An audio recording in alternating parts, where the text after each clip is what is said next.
What's up, guys, and welcome back to the infamous project. I have got an SN95 sitting here behind me, and it's not just any SN95. Now, I know a lot of you guys in general really don't give much love to these cars, and well, even me personally, I do own one.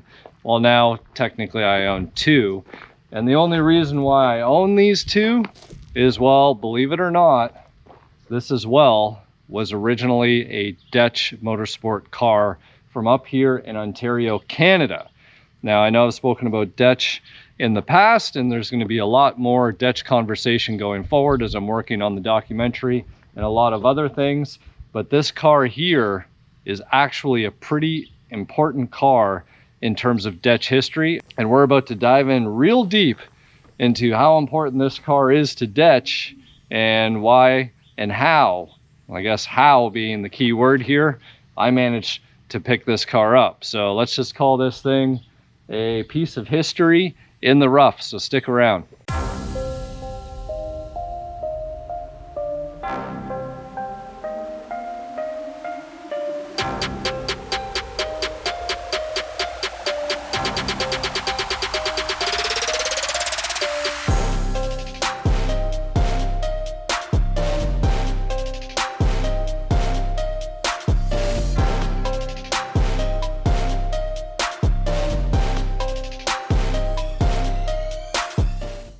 All right, guys, so it's definitely not much to look at. And in fact, this is the first time I personally have been able to go around and look and check the car out in person, because I made this deal probably about a year ago.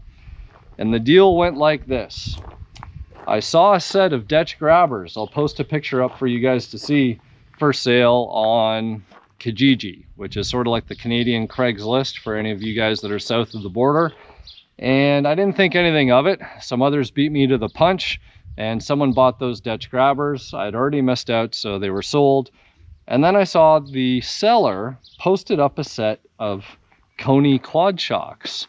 And the combination of Koni quad shocks with a set of DECH grabbers led me to believe that this guy that's selling random parts might have had his hands on something quite unique, a DECH car. So I reached out and I said, hey man, you know, like, do you have more like parts that you're selling off? Like, what do you got? What gives? What's the story? And he's like, oh, you know, I just picked up this SN95 car from a wrecking yard in Quebec, and I bought the car as a donor because he was restoring a '67 Mustang. So I didn't really think anything of it because it was, you know, an SN95, and although there are DECH SN95s, the appeal isn't necessarily there in most cases. You can see there is a DECH rear AFD wing here, and like even this, it's cool because it's a DECH piece, and being an advocate for DECH, right, I respect the piece, but I can't say that visually it's the most appealing thing, right? Kind of think Ricer, you think Fast and Furious, you think all those things, and especially, you know, you start checking out the wheels and everything else on this car. This isn't the way that it was back in the day. So after going back and forth with the seller of these parts a little bit, you know, he didn't know much about DECH. He started asking me more questions. And well, he went and bought the used vehicle package for the car. And this package is really cool because unlike Carfax, it actually tells you who the registered owners were. So let's have a look. So the way the dates work on this paperwork is year, month, and day. So this is January 20th of 1994. McAlpine Ford registered this car as the selling dealer. And then if we look on the same day, the dealer sold the car. So it's probably the way that it worked when the car was ordered through the dealer. It just automatically goes to that date, and then the day that it's sold to the first individual, which DECH Incorporation, right, operating as DECH Motorsport. And so DECH was the first registered owner of this vehicle all the way up until July 15th of 1999, when this individual registered it. Then what, 6 years later, 2021, went to somebody else. Then ultimately this car ended up smashed because it does have a salvage title now, unfortunately. We'll go into that in a moment. And at a wrecking yard in Quebec, who probably bought it at an auction, so out of state, out of province at this point, And they were, I guess, smart enough to recognize that there was a lot of neat parts and that the damage was really just superficial to the car, and put it up for sale so that somebody could fix it, buy it, use it for parts as whole or whatever. And that's what happened to the individual that I had found. He had bought it off that wrecker, and he had torn, by the time that me and him were going through this and he got that package to find out it was a DECH car, guys, the motor, the transmission, I believe the K-member and the rear end, everything was out of the car. He had it stripped and ready for a 67, and we went back and forth, and I was ready to buy the car as is, but he's like, no, I'll just slam the car back together for you so it can run, drive, and stop. And you know, we made the deal. So why did I make the deal for this SN95? Like, it looks really nothing special, plus it's a salvage title, you know, plus it's got panels that need replacement, so on and so forth. Well, guys, this car was the DECH Test Mule car. So for any of you that have seen the articles back in the day revolving around DECH and talking about the ASG, which I'm going to show you in a moment, the cornering, the braking, the performance, and everything that DECH was doing, this was the car all of the R&D was done on, and this is the car that was in that famous article of the car up on two wheels going around a corner on the racetrack. So there was a couple things that, right, I wanted to validate and make sure that it was that car, because some things have changed, right? It didn't have an Edelbrock Performer RPM intake on it. Definitely did not have these ricey 19-inch wheels on it. It did, however, have the single driver's Recaro seat. It did have conies all the way around. And you know what the crazy thing is? I'm pretty sure these are front wheel drive wheels, running adapters or some spacers, whatever it is. The car did have the DECH AFD4 wing, so all of that stuff is valid. So as you guys could imagine, this car was pretty important for me to pick up and acquire, just to be able to kind of validate it, go through it, say I had my hands on it. And now that I'm doing the DECH documentary, right, of course I reached out to Peter Hansen himself, and right, Peter, by this point in DECH, being the son of the late founder Derek, was heavily involved in a lot of the R&D and racing and everything else with these cars. And in fact, the ASG, the advanced suspension geometry unit that goes on the rear differential assembly, was actually his baby. So once I told him that I actually acquired this car, he was actually quite surprised. And of course, everybody wanted to know, well, are all the parts still on it? And unfortunately, the ASG was not. Even though that ASG was not on the car, well, to my luck, there was somebody up here that acquired another 94 SN95 last year, and it was a DECH car. In fact, I believe it was the last DECH that DECH had in their shop before they closed their doors down in the late 90s, early 2000s. And the car had an ASG, and I managed to do some negotiating. Well, check it out, folks. So although many of these parts are not DECH specific, control arms and shocks and struts and everything, the springs here are. So you can see there's the DECH Motorsports branding. These springs specifically, it looks like $30.99, so maybe they were doing 30th week of 1999. These springs being the taller version for the ASG unit that goes in the back. So here are the grabbers on steroids that allow the rear arms to get bolted to and attached to the bottom of this unit. You can see it's a little rusty, powder coat starting to come off some, but we've got one, and we're going to be able to get that SN95 back to the way that it was. So as mentioned, she's ugly, and you can actually see the car was plasti dipped black at one point. So somebody had this thing, you know, really riced out, if you will, between the black 19-inch wheels, and imagine the whole car in black plasti dip. You can see the remnants around the spoiler here. There's a bunch up, you know, they sprayed right over the license plate lights. and all that nonsense. Probably peeled the clear coat off the rear bumper when they peeled it all off, but rest of the paint so-so, right? Nothing to try and win a car show with, but this was a track car at the end of the day. So the car runs, it starts and runs and drives, but it doesn't want to idle very well, probably because of vacuum lines not being connected and whatnot, EGR being deleted. So whatever, it is what it is. We'll go through all that. I've got a new fender, I've got a replacement door, and hopefully I can get bolted on the car and we can get it one piece again. I'll show you guys the fender. The fender looks a lot worse than it actually is, but it looks like from a structural standpoint, I think we're in pretty good shape. So let's get the car moved over to where we need it.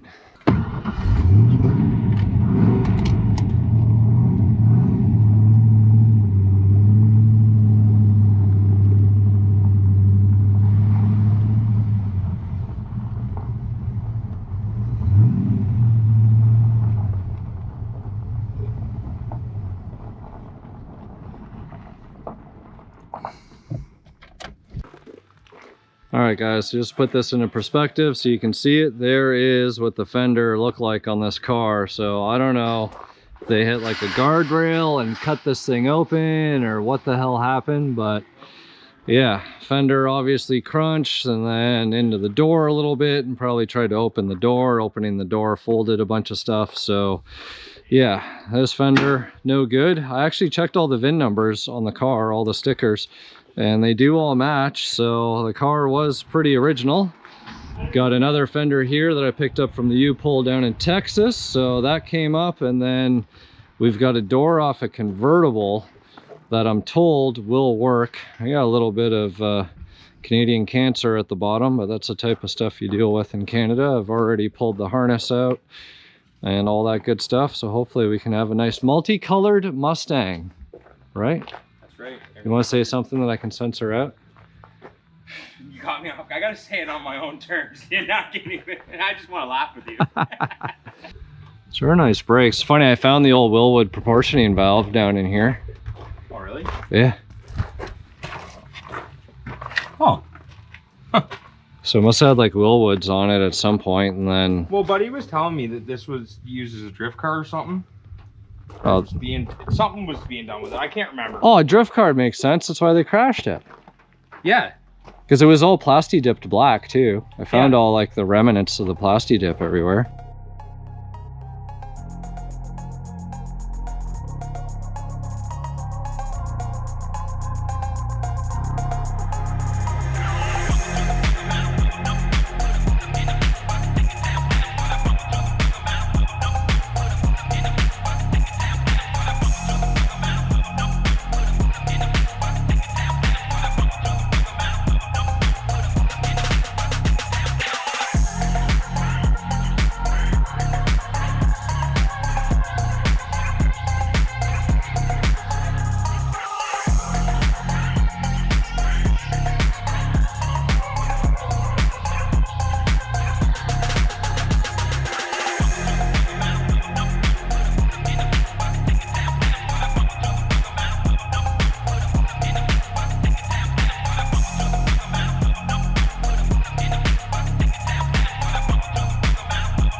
All right guys, it's back together with non-smashed panels. He's multicolored like one of those old school Volkswagen Golfs, and everything seems to line up, open up, close. Gaps are within reason for an old Mustang, and pretty happy with the outcome with a little bit of time and effort. So thank you champion. Now to paint it. I'm telling you, man, just spray it right on the car just like this. Just do it. Like, it was a drift car, track car, screw it. That's right. It'll blend in. Yeah. Like the bumper's messed up and stuff anyways. Yep. The fender was red. If I just sand it down enough and clear coat it, Don't even got to paint it. Exactly. Driver's side doesn't look too bad in reality, you know, and you see it from this perspective, aside from the rear bumper. So that could probably use a quick little respray as well. All right, guys, welcome back. It is the next morning here after getting the, I guess, new panels to this SN95 on. And today I'm going to be scuffing this down and getting it ready for paint. Now, this is not, let me put the disclaimer out. This is not going to be a professional restoration. This was a track car. This was a car that then got turned into a drift car that was plasti dipped. And now I really don't know what this car is going to be, but I would like to see it on the track again. So it does not need to be perfect.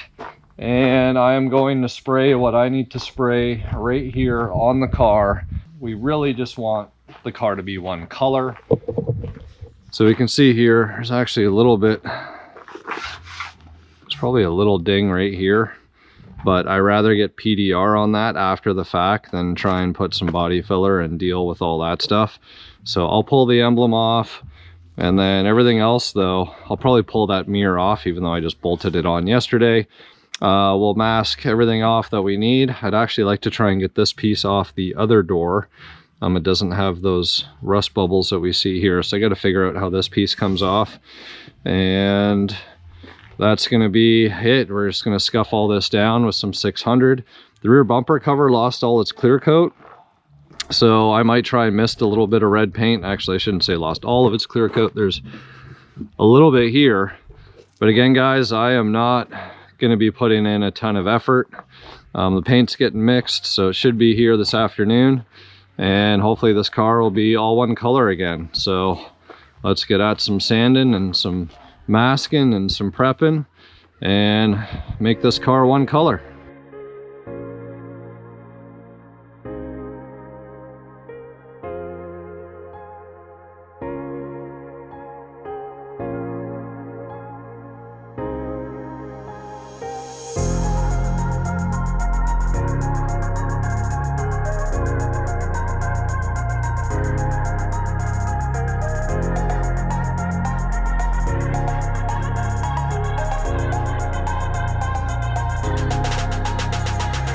All right, guys, so we got everything pretty much scuffed down with 600. I'm going to follow it up with an 800 grit Scotch pad. I ended up trying to take off some of the flake clear coat that was on the front bumper cover here, and I'll just kind of blend that corner in, and got the V6 emblem stuff off and around there, so that's all good. Still need to get around the antenna now that that's masked off, and sprayed some equivalent gravel guard, if you will, since this door did have a little bit of corrosion down on the bottom. So got that cleaned up with some rust converter and scuffed down all in the jamb here so that we can have some red when you open the door, so it doesn't look silly and like it's a different color.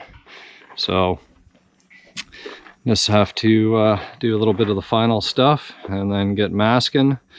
Oh, would you look at that? Just look at it. There you go.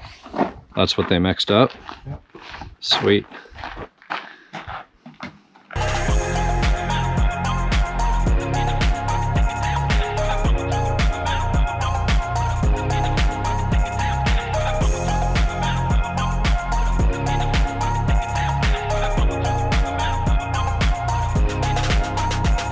Well, the weather didn't decide to stay as accommodating, and it was actually pretty breezy. It looked like it was going to rain. So Shop Dad popped up the inflatable paint booth. So we're going to give this a go for the first time. It's pretty noisy just because the blowers need to be going, obviously, to keep it up. Fingers crossed the power won't go out and things collapse on me or the car while the paint's drying. But everything's prepped up. Do a little bit of a walk around, start mixing some paint. Rear bumper cover I did scuff down real quick, so I'm going to give that a little bit of color and some clear because, you know, I was this far along, so why not? On the door and the fender, I'll be spraying down a coat of white first because it looks like there was white before red was sprayed down everywhere on the car. So I'm going to be going for that, so that way we don't darken up the red or need more color to try and achieve the same shade, so that's pretty much it. Let's walk around and start spraying.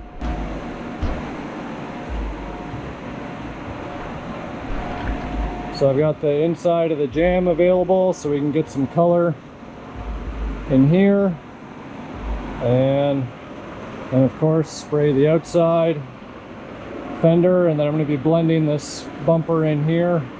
I got some blend juice I'll spray on when the clear coat's on, and that's it.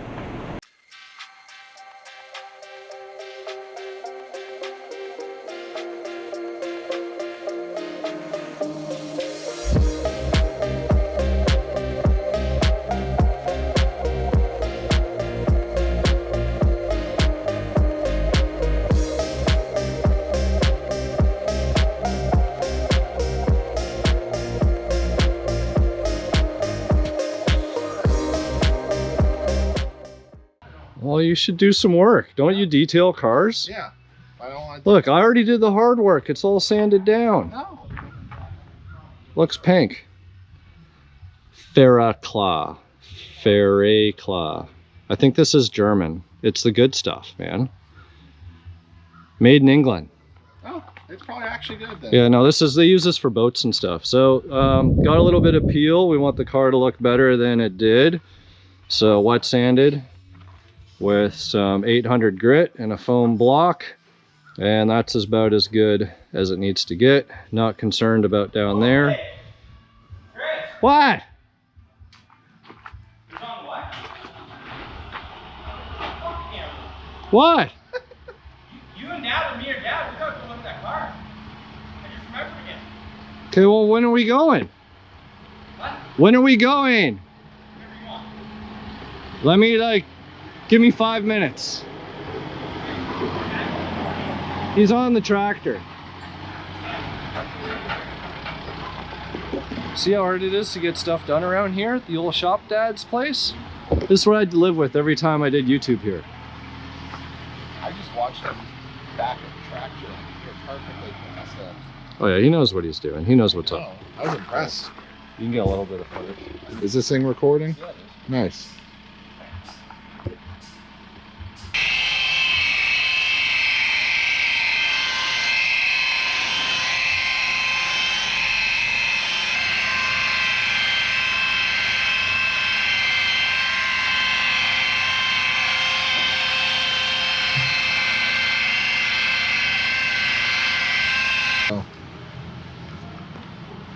Getting some shine. Just gotta get the hang of it. What do you think? Yeah, turning out pretty good. Get normal swirls, but that's from just, you know. Well, this pad, God It's- knows what it's been sitting on too. Well, and it's a rotary, it's going to do that. I mean, you know.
Hey, Coop. What? Oh, we gotta go look at this Mustang or something? Oh yeah. Guys waiting for us? I was waiting for you because you were on your little road trip there. Well, you want to go look Yeah, at it? no. I could. Who is this guy? He's a nice guy. Can you wait like... I'm Dale. Oh, Sam. that's Sam. Yeah, he's kind of weird. I know. That's what happens when they go to Texas. Yeah. they, Well, they're really nice in Texas, so I don't know what his excuse is. I'm from Canada originally. That's my excuse. oh, that's what I'm saying. You know, the transplants get sour. Yeah. It should get happier though.